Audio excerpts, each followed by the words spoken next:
Hello, screenwriters, and welcome to Writing for Screens, the Screenwriting Step-by-Step Project, episode 256. My name is Glenn Gers, and I come to you every Monday through Friday, if I can make it, at 3 p.m. Pacific Standard Time Zone, to let you look over my shoulder, share my screen as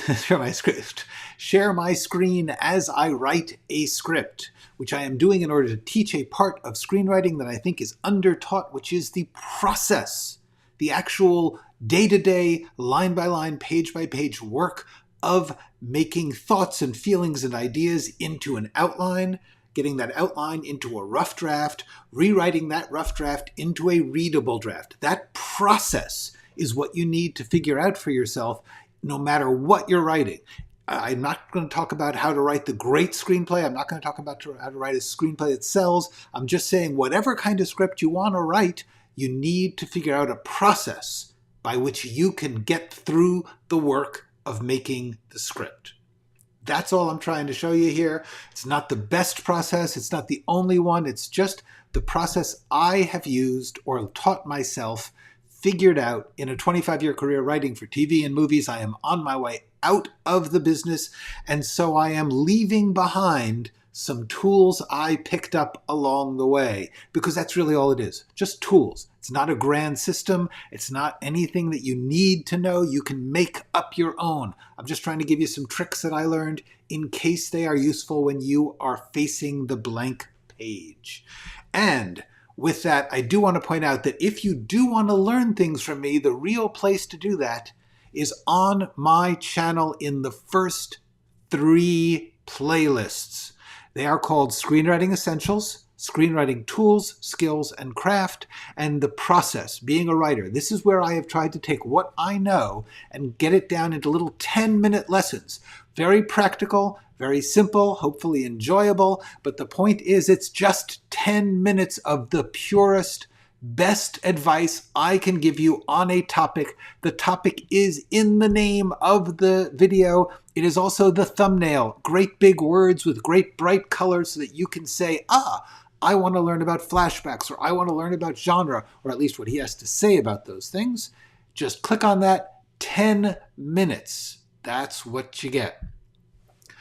Okay, so I am glad to see people showing up, because I know that the clock's changed here in the United States. It's going to mess up a lot of people. I don't know what time it is wherever you are, but I'm glad to see you. Hi, Aspen Runes. Hi, Jonathan. Hi, Giuliano. Hi, Nathan. Good to see all of you. Also, tomorrow is Election Day here in the United States of America, and if you have not yet voted, please make sure you vote by tomorrow.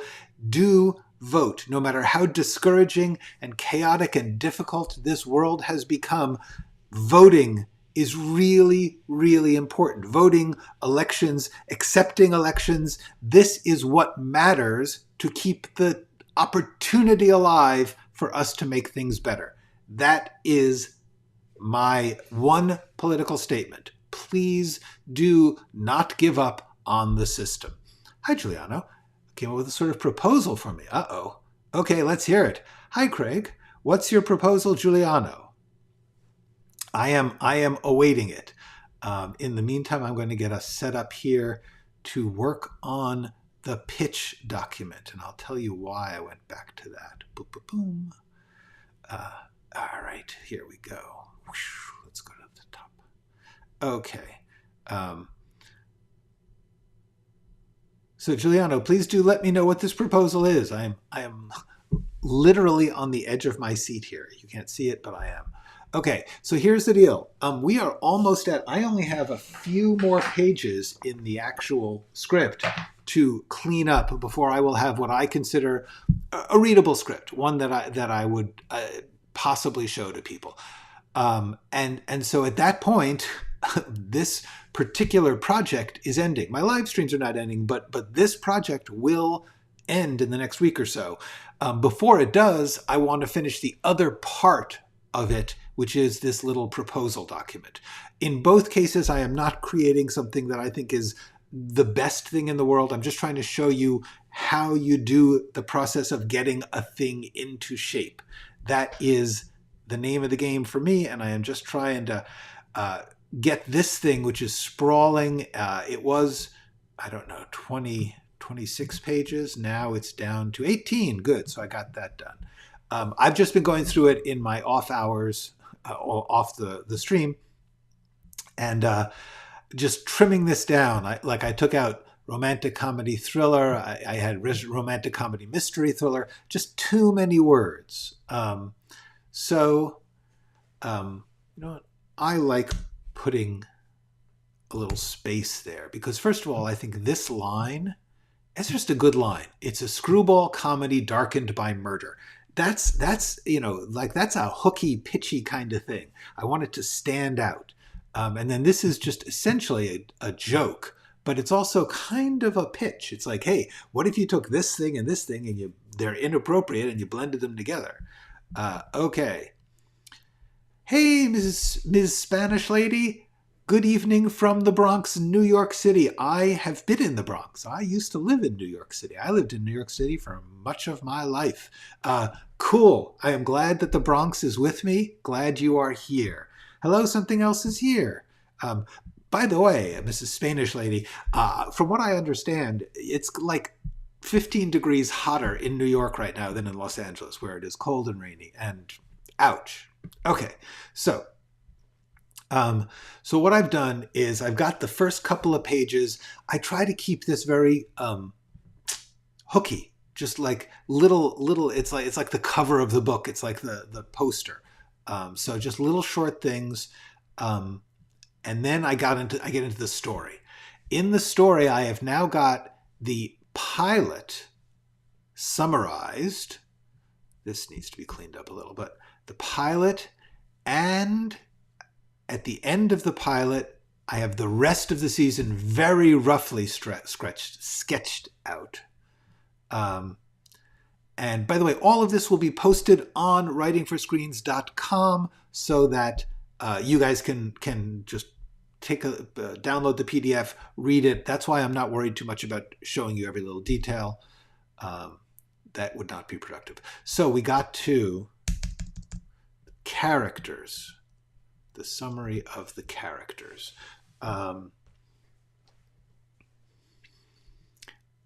This one from Norman is too short. I'm going to have to...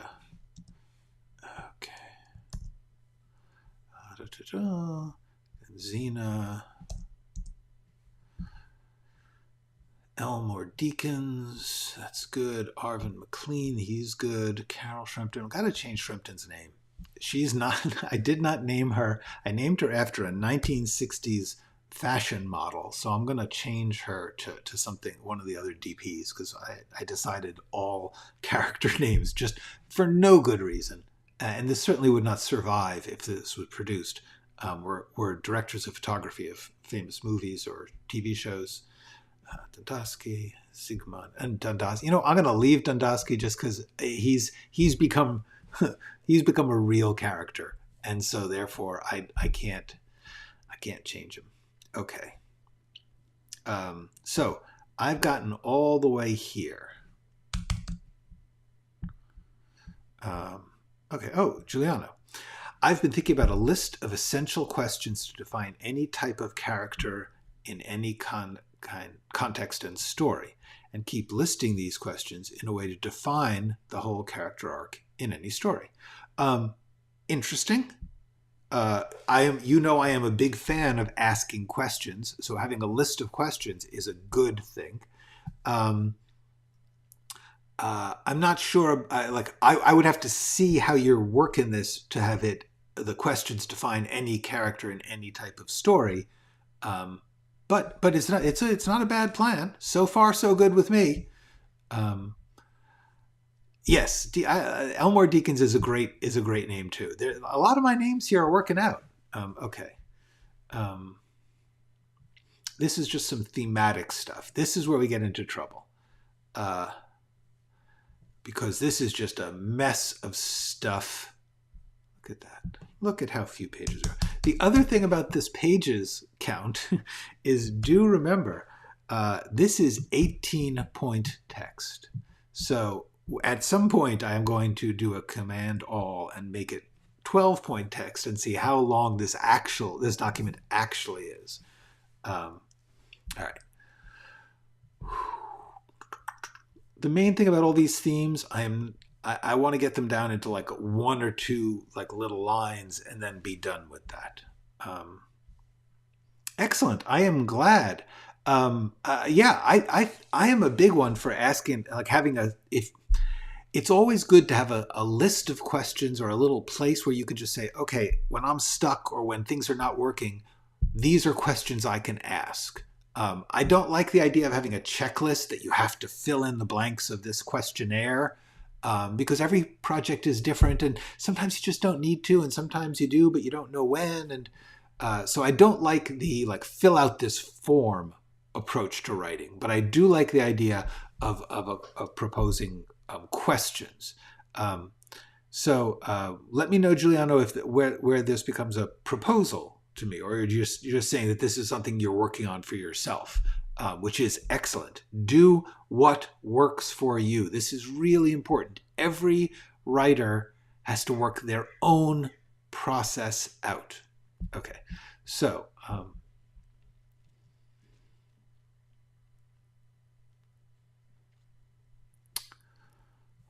right. Themes. Let's make that.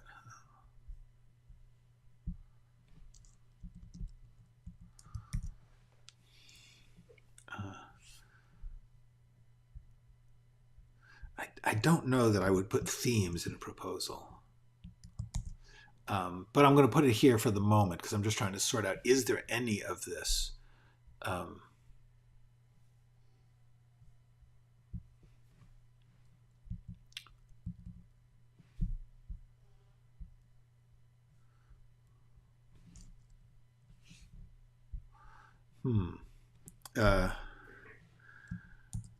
Crime Crackers is a...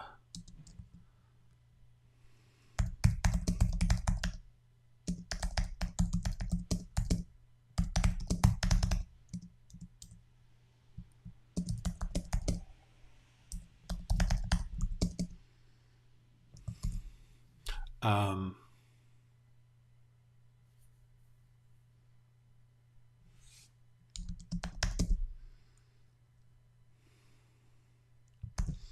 do like this thing.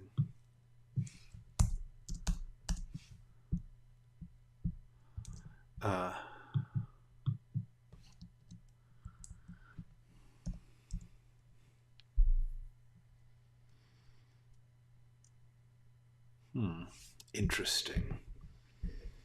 Crime Crackers is a dark comedy.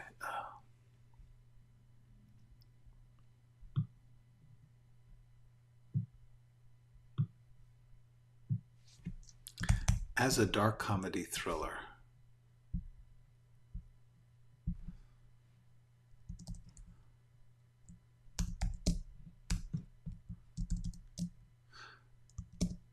Crime Crackers. I think it should be capitalized. Crime Crackers.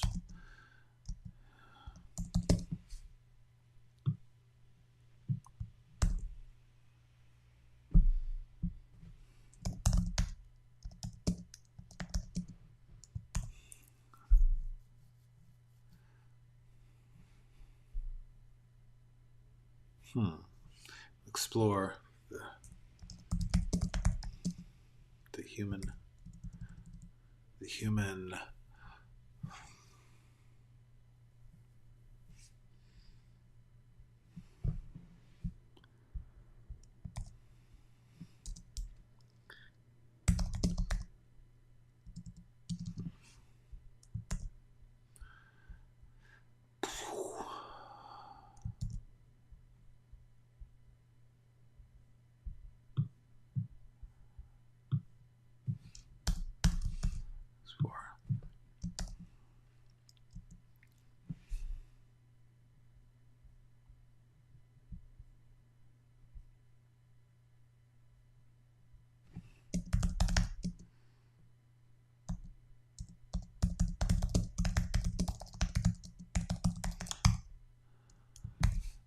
online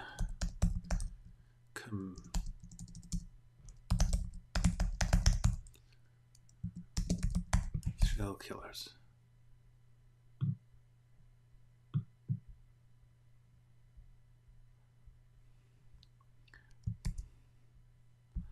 As a dark comedy thriller about online communities.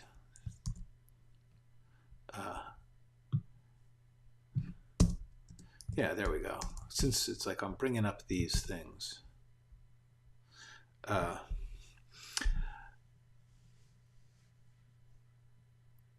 Good. If that's helpful to you, that's great. I some of those I like, some, but I just don't.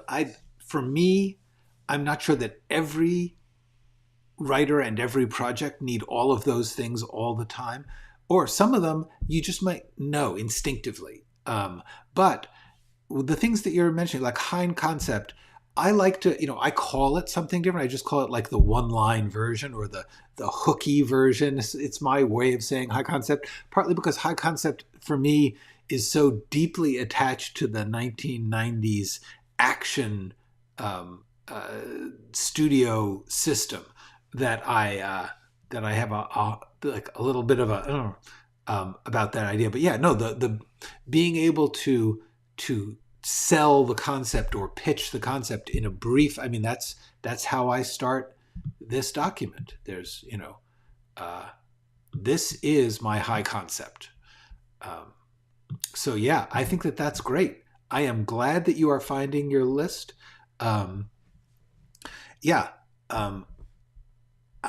all ask different questions because it depends on how your brain operates. It just depends on what influences you've had, and also just what, like, it's funny, math problems.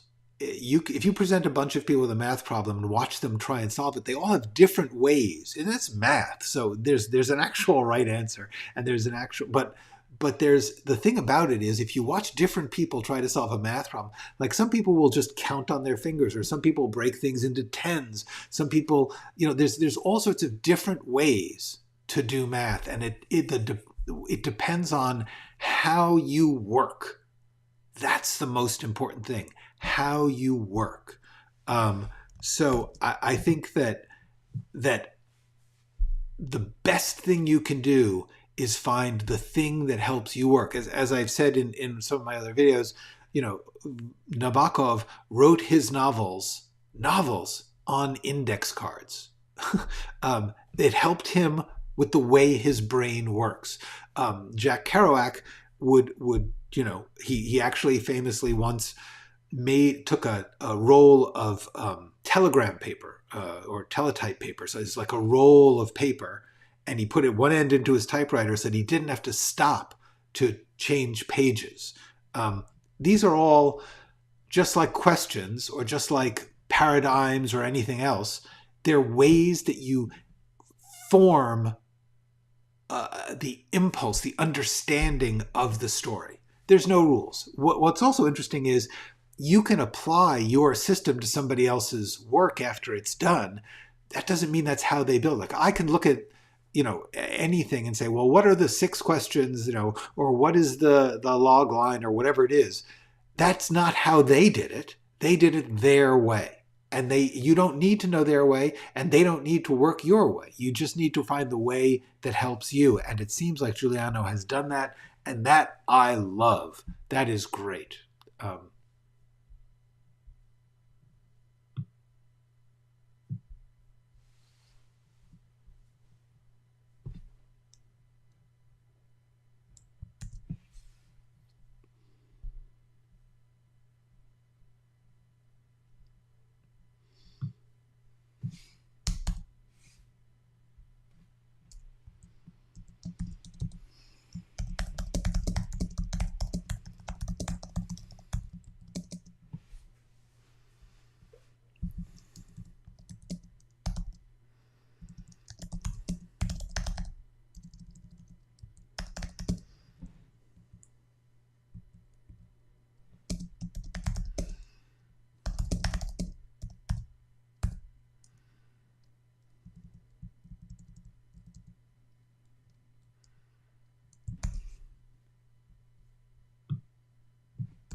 Hmm.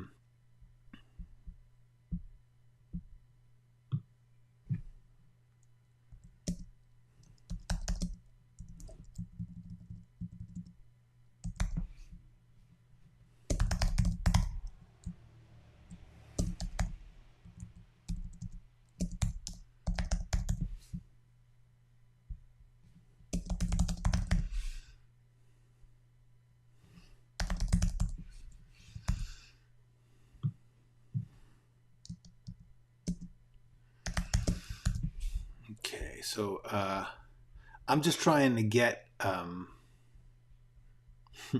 yes, I want to criticize how we turn tragedy into entertainment, but I'm doing it in entertainment.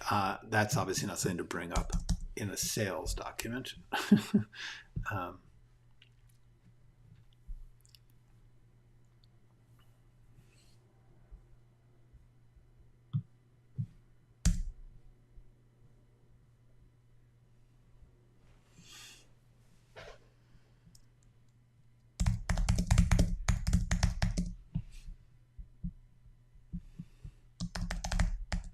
so it never stops being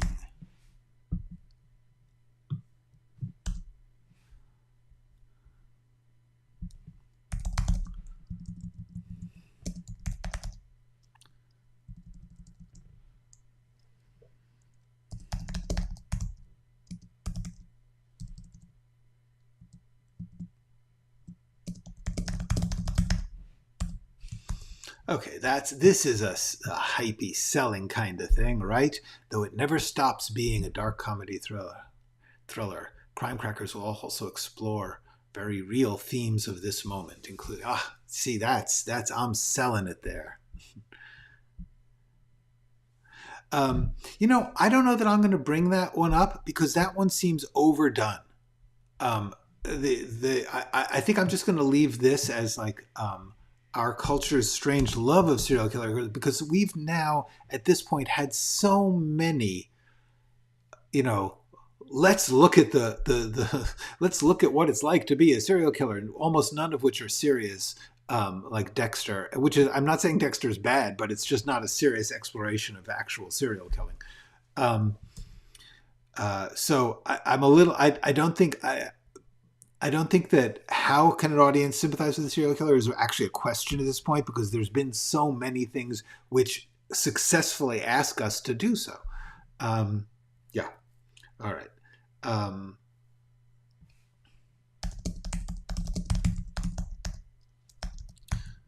The magic and danger of online communities. Fair enough.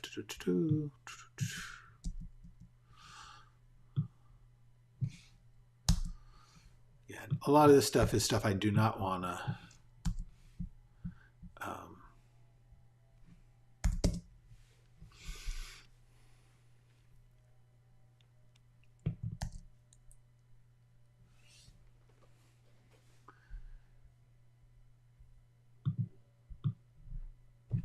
Our time.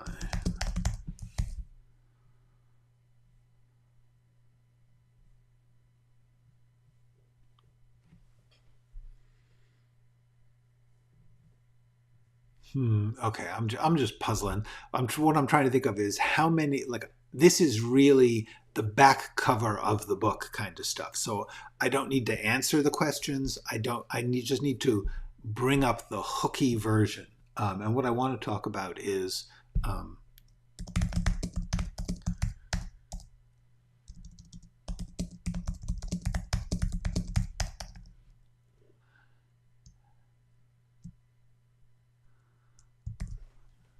finding love when you're no longer young.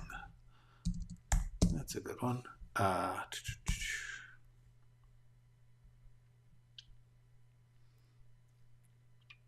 Yeah.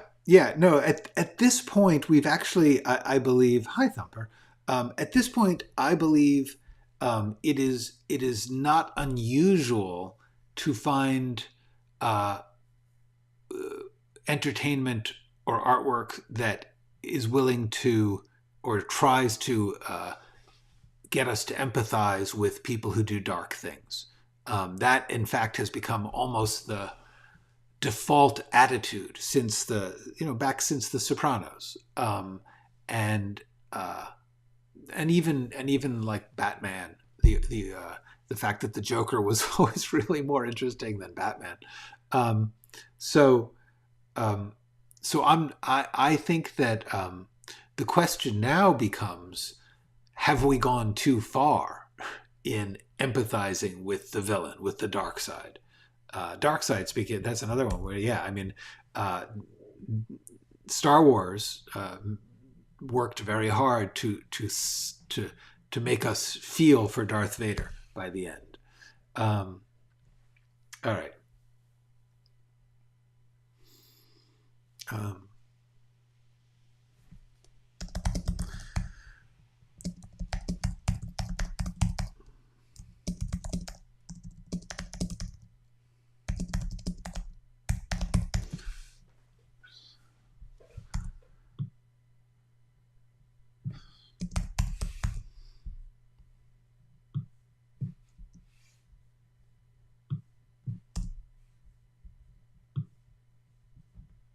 And then I want to end with a joke.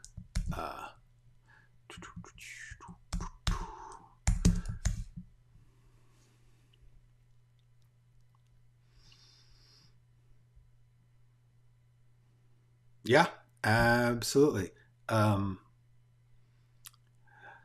by the way, hi, Ace Chump. I don't know if we've ever spoken before. Thank you. Nice. Good. Vincent Jules, indeed. we are definitely into empathize with the dark characters there. Absolutely. Sopranos is one of the yes, absolutely one of my favorites too. I think I've watched it 3 times, which is a lot. It's like 68 hours. And I have indeed seen the movie prequel. I've only seen it once, but I liked it. You have to be a real fan, I think, to really enjoy it in some ways. Or there's parts of it that are just feeding the fans, fan servicing. In that you're meeting a lot of characters and seeing things which are going to be important later.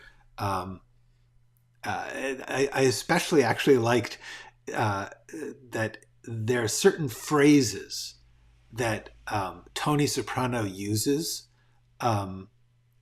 to his family, to his friends, little phrases, and you would see how he had actually learned them from either his father or I think it's his uncle. Isn't it his uncle or whoever is Alessandro Nivola's character? Anyway, yeah. So it was really cool to see where he picked these phrases up from. It was neat. Hello, Nacho. I hope all is well for you in our time shifted world. Okay, so what's the our culture's strange love of serial killer stories, the magic and danger of online communities, finding love when you're no longer loved, the need for acceptance versus the need for justice.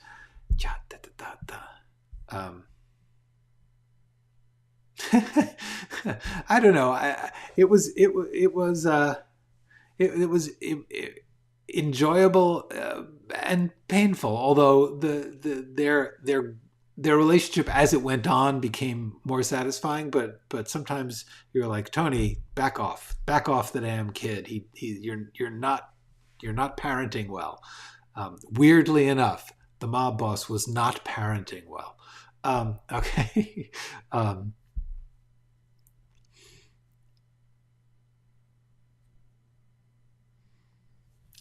Let's see. What's a funny idea that I can throw in? Like,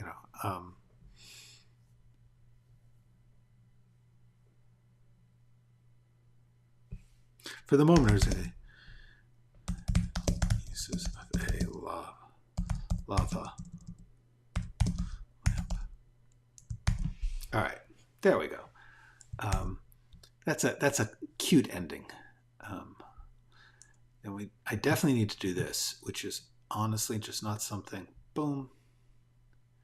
Not something I am ready to do right now. Storylines of other series seasons. The series.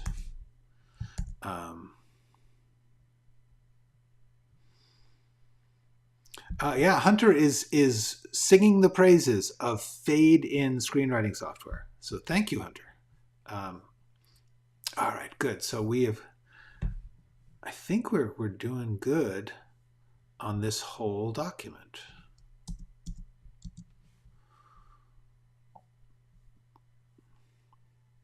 Oh no, Norman is too short. Okay. So this is the format I have created for myself is that each character, I have the character name, then I have sort of a one-line, you know, summary of the truth of their character, and then I have a short summary of what they're actually like. So my point is, this is too long.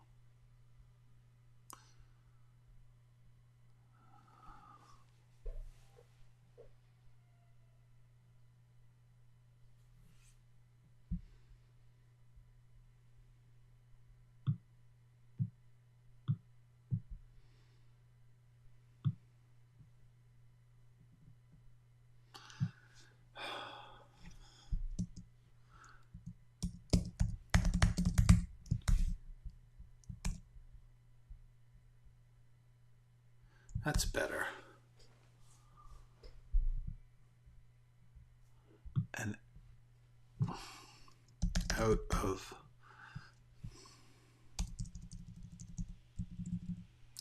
a man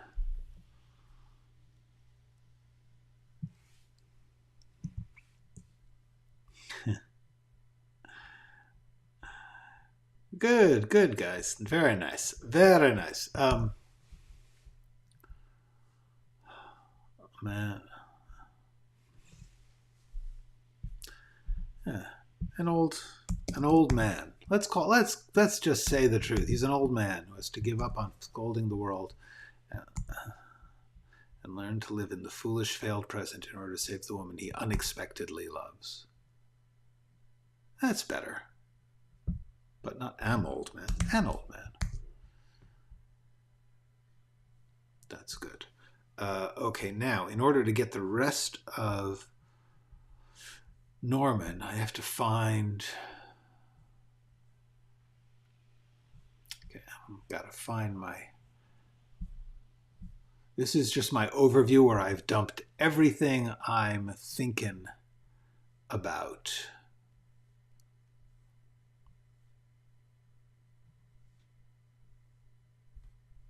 Oh, wow. I am really glad. That's good. How did you find Off Season? How did you get a copy of it? It's not that easy to find. I would love to know how you found it. And I'm really glad that you watched those. Those are two that I am proud, in many ways, most proud of. They're most me, which I think I said last episode. Norman.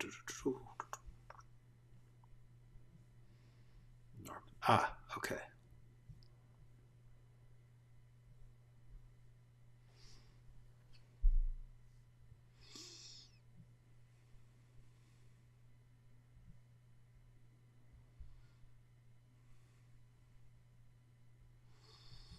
All right, I'm just going to copy this. I think some of it I've already used.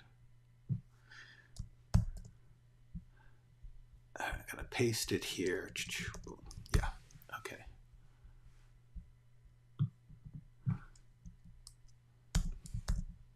Norman thinks he's saving the future by explaining how others were wrong in the past.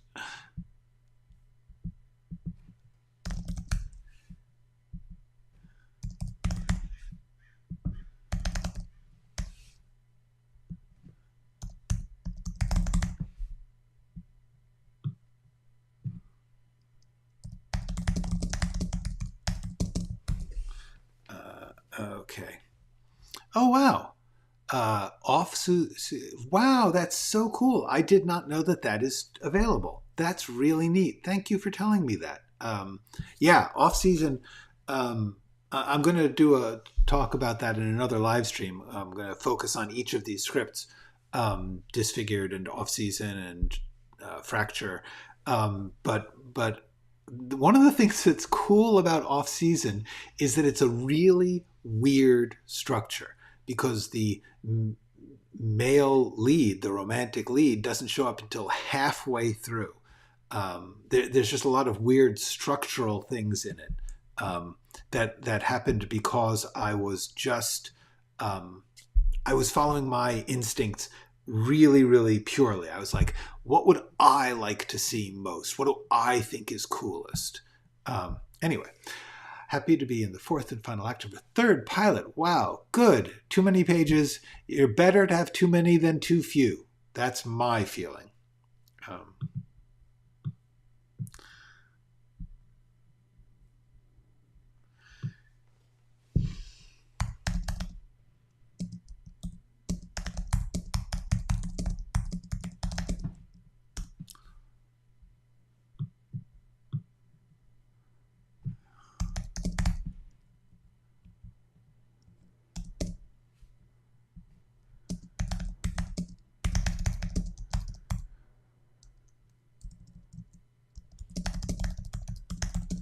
This is such bullshit writing.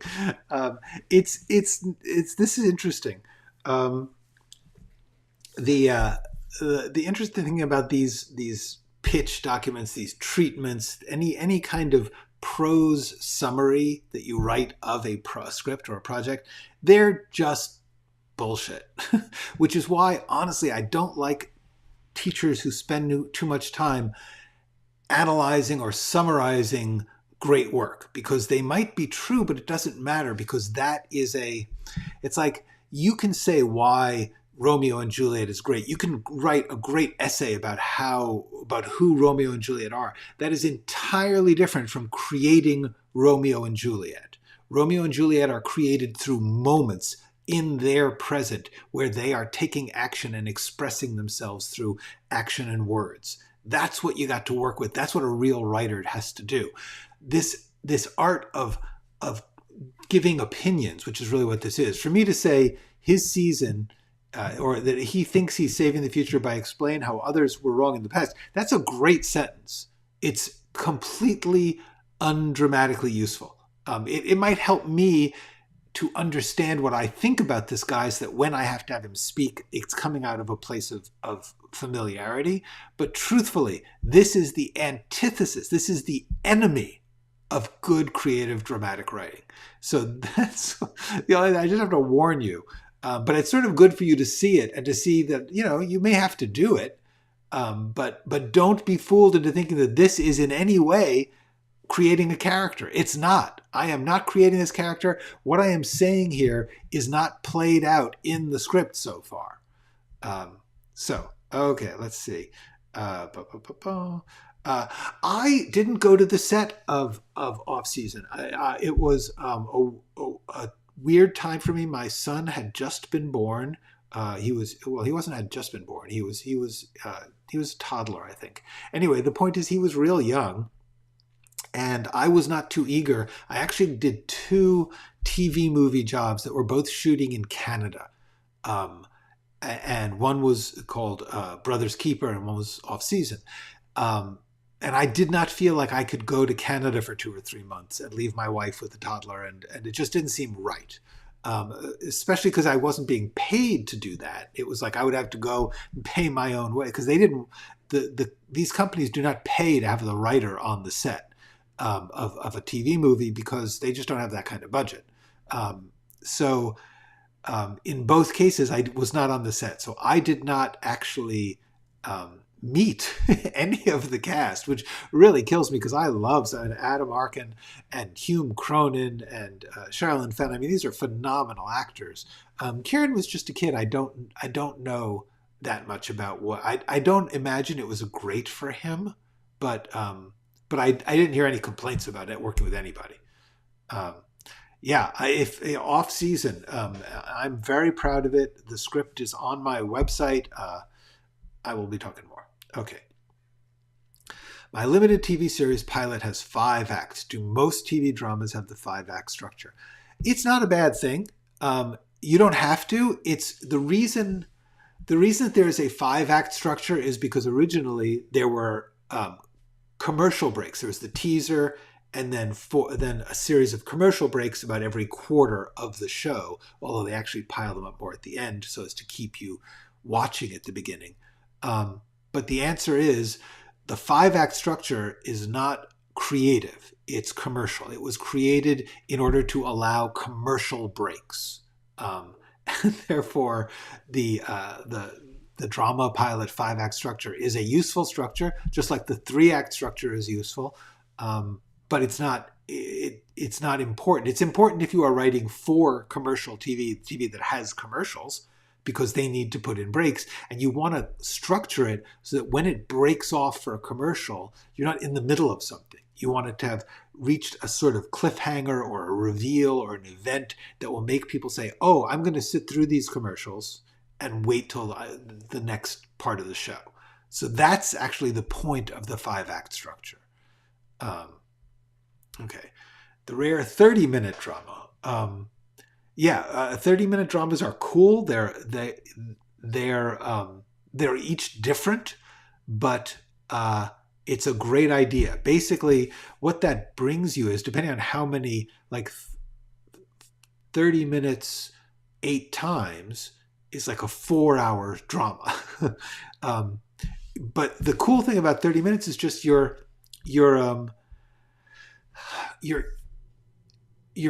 thinking of it as either a whole, or almost always with the drama, you're basically telling a whole story in an interesting amount of time. It's just a question of whether or not you think that way, if you can work in that kind of structure. The cool thing is it puts pressure on you to keep things happening.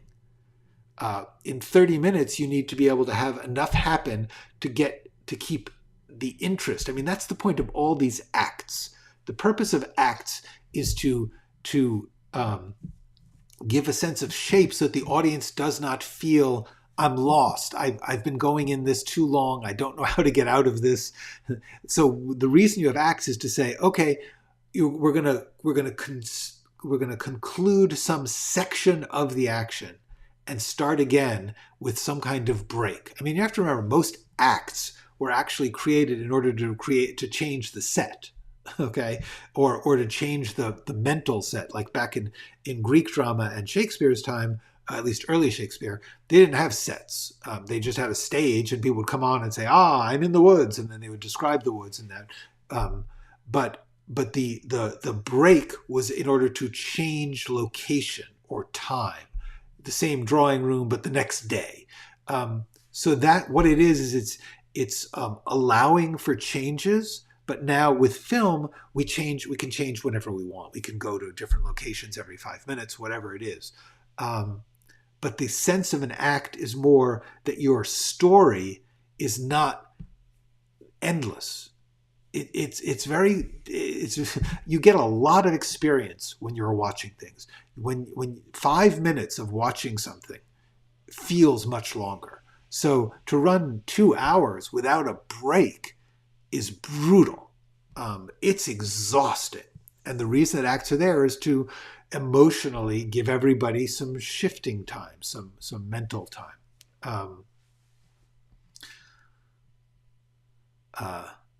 Yep. 5 acts is indeed. Yeah. Okay. There have been 7. It depends. There are no rules about this. Why do most 1-hour TV dramas have teasers? Because they don't want you to leave. When a show is starting, it means another show ended. Okay. So the purpose of a teaser is the people who were watching the last show, or the people who are just tuning in, like, I wonder what's on this show, what this show's about. You want to hook them. You want to get them in. So it's literally a teaser. It's something in the teaser, something will happen which will make you say, ooh, I want to see more of this. Maybe it's action. Maybe it's a mystery revealed. Maybe it's a crazy character shows up. Whatever it is, the point of the teaser is literally to tease you, to hook you in, to say, if you want to know more about this situation, you'd better keep watching this show. If they just started with titles, like in a movie, you've paid for the movie, you've gone to the movie theater, you've sat down, you're not going to leave in the first 5 minutes. Okay, you committed to that. Some people will leave a movie, but most people will not give up on a movie in the first few minutes. TV, you can always turn the channel. So they invented the teaser to get people to say, I want to watch the rest of this hour. That's what it's for. Hi, Donna. Yeah, time shift. Sorry. It's not me. It's the world. Hi, Jean. Hi, Trash Compactor. Good to see all of you. Anyway, so yeah, the purpose of most structural things in 20th century, 21st century entertainment is created not by an artistic need, but by a commercial reality, by a technological or commercial need. That's just the truth. These structures, the only thing that's not is the question of beginning, middle, and end. That is an actual artistic issue. You want to have things have a beginning, middle, and end because that's how you define it as a thing. Okay, if it's a story has a beginning, middle, and end. And if it's a short, those are very short, but there still is some little middle. I mean, your little middle in a short could be almost invisible, but in fact, everything that has a beginning or end has a middle, just by the nature that it's defined, and somewhere in the halfway point between those two is the middle. It's just math. Okay. Yeah. Ancient Greeks performed theater in the round, or sometimes in the fan shape, the semicircle. The wooden O is indeed in Shakespeare. Shakespeare very often has people, the characters or the actors, referring to the fact that they're in the theater, and they describe the stage in different ways. Indeed. Yeah, the wooden O, the very cast that did affright the air at Agincourt. Indeed. Agincourt? Agincourt. Agincourt. Anyway, yes. Part of early theater was working without a proscenium, a stage in which a stage box.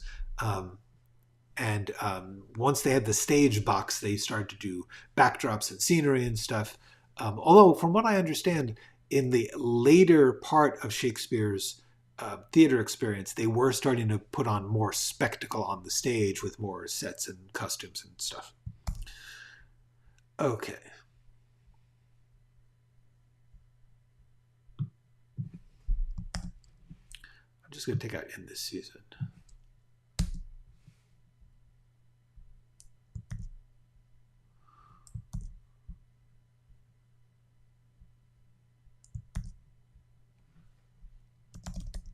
No, doing. Okay.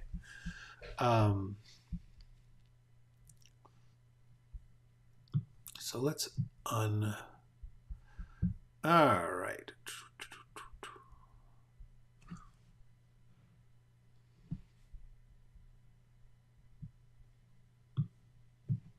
These are repeated.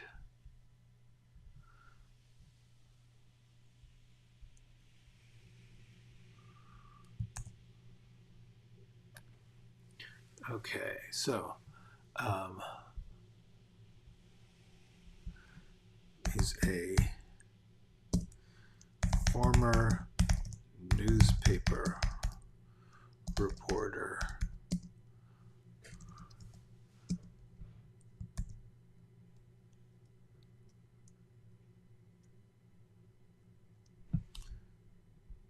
Former newspaper reporter in his late 50s.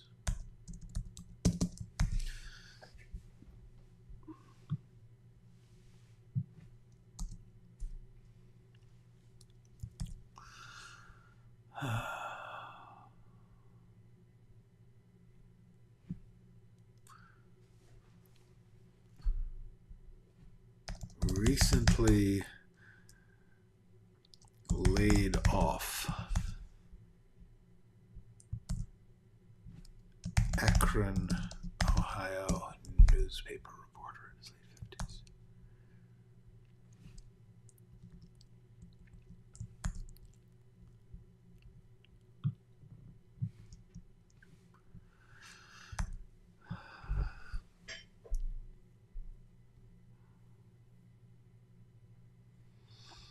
Okay, we're getting there.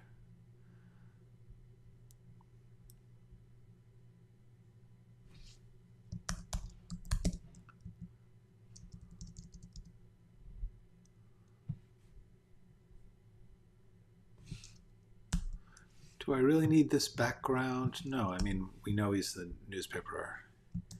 He is working through his resentment at being... He forcibly retires.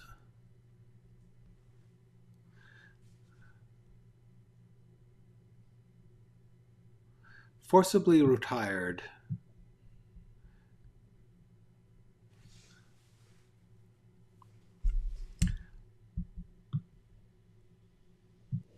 At being sidelined by a changing world.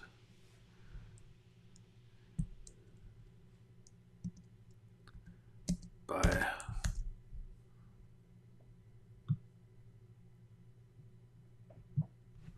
21st century. There we go. Okay. He's working through his life being sidelined by a changing world.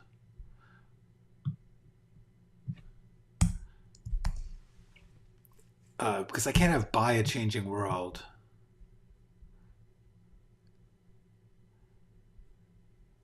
He's working through his room and being said, writing a book, analyzing what's gone wrong with the training.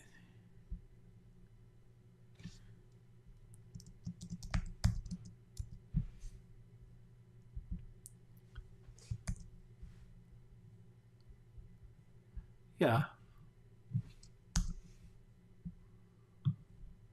That's not bad.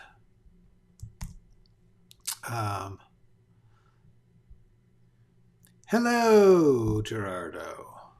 Thank you. Yeah, I'm getting there. We get there. An actual physical muse, like a person who was like my inspiration.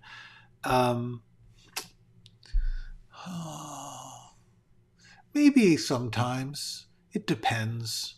Now and then. I think sometimes if I... yeah, I would say sometimes. When I was younger, probably some of my work was sort of romantically inspired by someone I knew. Some of my work has been inspired by actors I've worked with because I'm like, oh, I know what to do with them. I know how to work with them. Okay. Is this... from what I understand, not only is it science-based, but science is begging us to stop doing it. Anyway, so I don't know, Gene. I'm with you. I feel for you. I just try and live through it. It's not good. It's not good. No, you have not. You have not asked before. Obsessed with it? Yeah, I think he is. I think it's his full-time job. Yeah. Inspiration, living or dead? Sure, absolutely. I have had... if the sense of a muse is simply an inspiring figure, yes, often have muses. Often multiple muses. Many of my muses would be artists whose work I am imitating or transforming or stealing from or inspired by.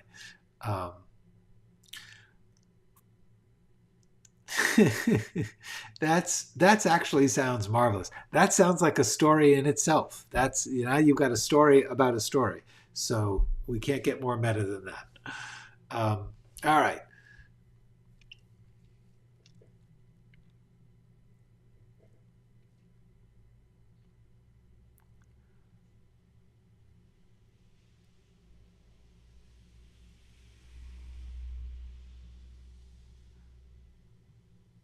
Yeah. Okay, this is all good.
the first time. Falls in love for real, possibly for the first time. And he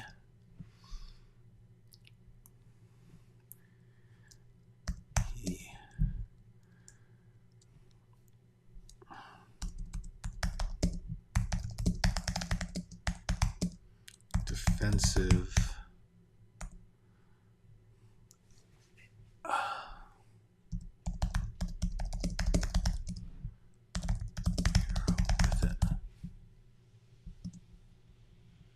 hero.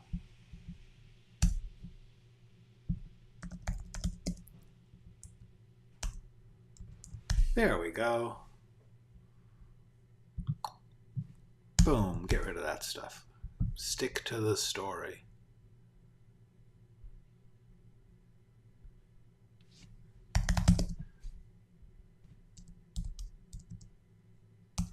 He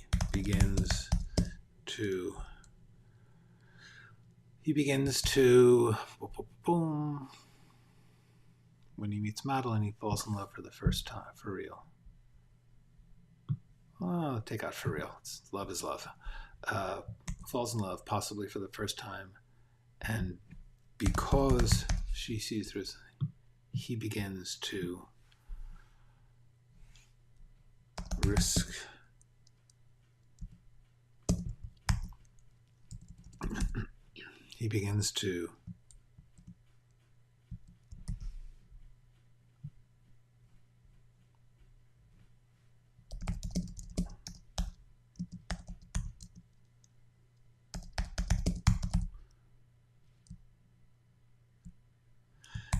when he meets Madeline, he falls in love, and because she sees through his defensive posture to the hero hidden within, he begins to live up to her.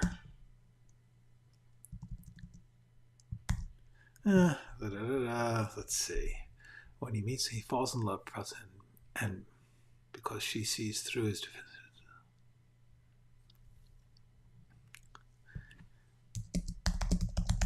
begin to act to. Let's begin to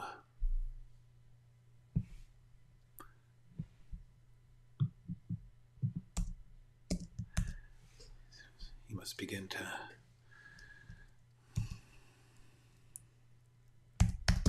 like the hero he could be. That's very vague, but I think I'm going to leave it for now because it's getting late and you guys have said a lot of things, so I need to see what it is. Okay. Oh my goodness. All right.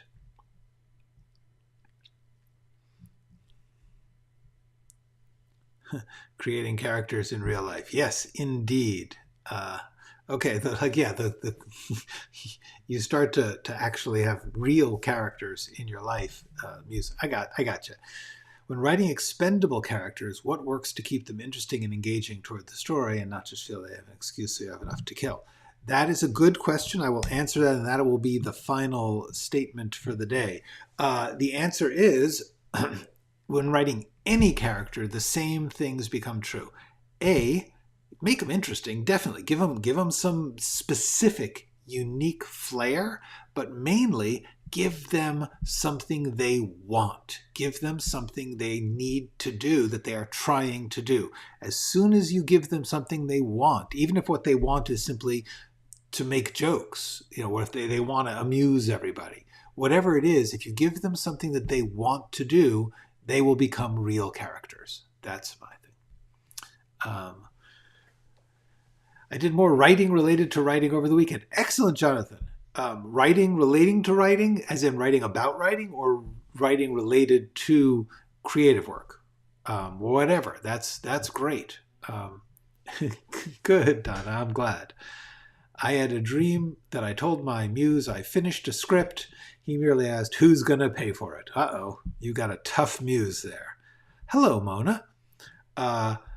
What are we doing here? Are we writing together? Well, apparently some people are. No, I am simply writing so that I can explain what I'm doing as I go along as a way of teaching writing. That's what we're doing. Cool. He is dead. The harsh muse. I gotcha. Donna Nelson, I'd love to read that story. I think we all would. Maybe he falls for the woman who took his job. Well, we never really, that all's in the past. That's just what's gotten him to his grouchy present state.